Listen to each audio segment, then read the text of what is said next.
Everyone tells you that the Honda Trail 125 is a forever bike. It's a bulletproof option that will outlast an apocalypse, so I bought one. So far, I've put 365 miles on the bike, mostly at wide open throttle, and I just did the first oil change. But instead of a clean bill of health, I did find some metal shavings in the oil filter. Is that just breaking reality, or am I already looking at a rebuild on a bike that isn't even fully broken in yet? Today we're doing a deep dive into my first 400 miles, the data-driven reality of oil temps, and the essential mods that actually make this bike livable. I've seen 290 degrees Fahrenheit at the cylinder head. On a tiny air-cooled engine, that's getting spicy. So what? That means the standard oil that most people run might be thinning out exactly when you need it most, climbing a hill at 45 miles per hour with the throttle pinned. This isn't just a fun little trail bike. For most of us, it's a bike that lives at its absolute limit just to stay in traffic. We need to know that the hardware can actually handle the pressure. Let's talk about that first oil change. I pulled the filter and there it was, a distinct metal shaving. Now, some glitter is normal during break-in, but a chunk, I'm sending an oil sample straight to Blackstone Labs. And while we wait for those results, I've swapped over to Motul 7100 10W40 oil.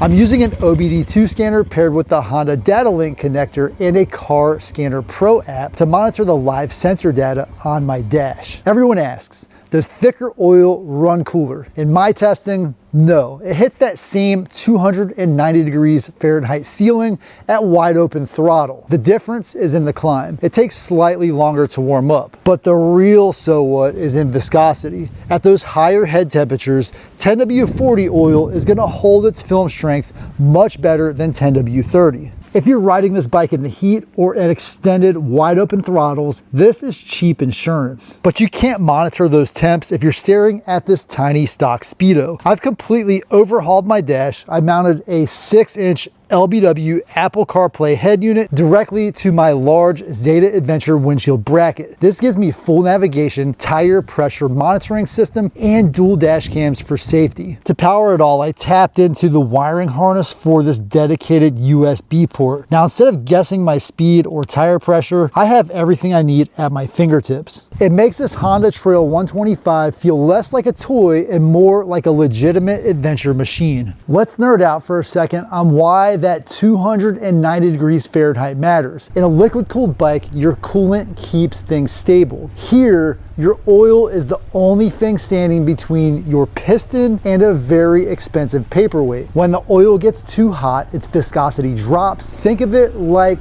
turning from honey into water. Once it's too thin, it can't maintain that hydrodynamic wedge that keeps metal from touching. By moving to a high quality synthetic like the Motul 7100, we're increasing the shear stability, meaning the oil molecules don't break apart as easily under the intense heat of that 125cc cylinder. Now let's talk about what Honda got wrong. The stock chain is frankly junk. At 365 miles, mine is already significantly stretched. If you're planning on actually using this bike, swap it immediately. I'm moving to a DID VX428. It's an X-ring chain designed for extreme longevity. While I'm in there, I'm also replacing the tires. The stock tires are fine for pavement, but off-road they are not confidence inspiring. I'm upgrading to the Golden Boy Shinko 244s, the 3-inch by 17s, but there's a catch. They are going to be taller. To make them fit, I had to grab a set of $20 front fender lift kit tabs from Amazon. To keep the gearing correct with those taller tires, I'm swapping the rear sprocket to a 40 tooth. This perfectly matches the stock gear ratio while giving me the meat I need for mud and gravel. Now it's time to address the most common question that everybody asks about the Honda Trail 125. What's the top speed? And honestly, if you're concerned about that, then this bike isn't meant for you. Now, I did say that the tires don't really perform as well as I would like them to. On these kind of roads like you have here, it's really not a big deal. This is a well worn, very flat. There's no large gravel. But when I get on those larger gravel dirt roads, I'm squirming all over the place, and it really is not confidence inspiring. To get that top speed figured out, I'm just gonna stop here on the highway, take a peek. There is a car coming up behind me, but let's go. I'll put the time on the screen for my 0 to 60. Currently going just under 40. I'm in top gear now. Oh, and there is just a little bit of a downhill that might give us a boost because I'm hitting this hill at 48, 50 miles per hour. Can I even hit 60 miles per hour? And the answer is no. So I'm cruising right now. On my GPS, it's showing 50 miles per hour, and on my speedometer, I was showing 51. But I have been absolutely pinned, and I never hit 60 miles per hour. But what you can really see right now is at wide open throttle, I don't really have any problem holding this 50 miles per hour. I'm going to go ahead and keep it pinned as I lean into this curve. Still going about 51 miles per hour, so not a super fast bike by any means. This is basically it. I've got the wind, I think, blowing this way, so in a few minutes here, I'm going to turn around and try this 0 to 60 mile per hour test one more time with that tailwind. And just for reference, I never let off the throttle over the last minute or so, and I am still just going wide open at 50 miles per hour. So this is really all it's got. So I'm now going slightly uphill. Again, I have not let off the throttle at all. This is by no means a stretch of a hill. This is just a regular hill. I'm cruising at 47 miles per hour on the GPS and just about 48 miles per hour on the speedometer. Here's the truth about this 55 mile per hour threshold. At these speeds, if I let go of the handlebars, for example, I will start to feel just a slight shimmy in the bike. It's truly only meant to go around 45 to 50 miles per hour. So Honda did this bike well, they designed it well. This maximum speed, the smaller engine, really pairs well with the frame and handling of the Honda Trail 125. So to really sum up the top speed, I still have not hit 60 miles per hour. I've been doing this run for just about 3 minutes and never once hit 60. But I am cruising between 50 and 55, no problem, at wide open throttle. My engine oil temperature is hanging around 240 degrees Fahrenheit. So that's really the limit of what this bike can do. 63 miles per hour at redline, downhill, wide open throttle. 50, really 48 to 52 miles per hour on the flats. And then right here on this hill, let's see what I get to. 45 miles per hour. That's all it's got. Since there's no traffic behind me, I eased back down to 40 miles per hour. Going back to what I said about the top speed of this bike, if you really have to ask, then this is definitely not the bike for you.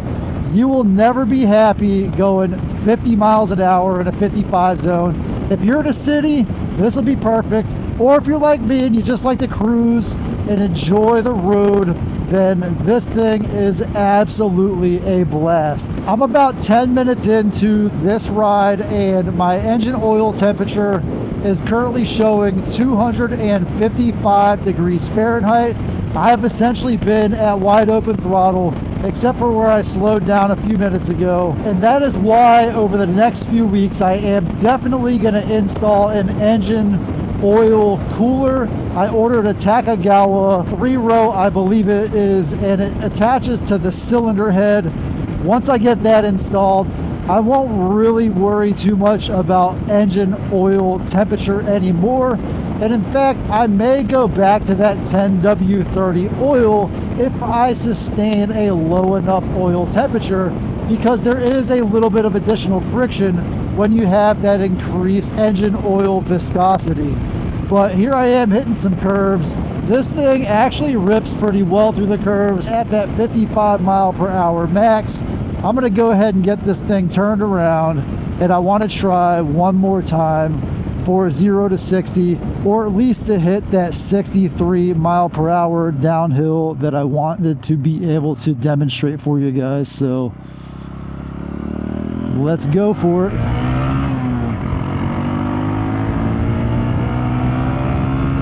Now this Pure Sport SP to Dow exhaust does sound phenomenal. It really does not change the way the bike rides. It claims that it might give it just a little more of a bump in the mid-range. I don't know if at an 8.8 rear wheel horsepower vehicle, if a half a horsepower or anything does make a difference. I'm going 53 up this hill, and I'm about to go downhill, and if I'm gonna hit my max, I'm gonna go full tuck, and I'm gonna get to the bottom of this hill and see, can I get to that 63 miles per hour. 59, 60, 61, 62, and oh, I hit it 63 at 8,250 RPM. We are extremely redlining. I'm satisfied with that. This bike is meant to cruise all day long at wide open throttle. I feel like I'm gonna have an absolute blast on this bike. Hitting into the twisties is not too bad. The recommended speed here, 35 miles per hour. I'm just going the posted legal speed limit, and this thing dives pretty good into these curves. Now, I am by no means dragging my knee. Since I don't have to let off the throttle, I'm not slowing down. I'm also not accelerating. I'm just basically cruising at that 50 to 55 mile per hour range. And right now, since I've been pinned for the last 10 or 15 minutes, I am hitting 280 degrees Fahrenheit on the engine oil temperature sensor. So in a second here, I'm gonna go ahead and ease off and give the engine just a little bit of a rest. I am curious to see, because my intent with this bike is to go 55 miles per hour as steady state as possible. How will the oil cooler affect my ability to do that? And then if I do install a big bore kit, the intent won't necessarily be to go faster.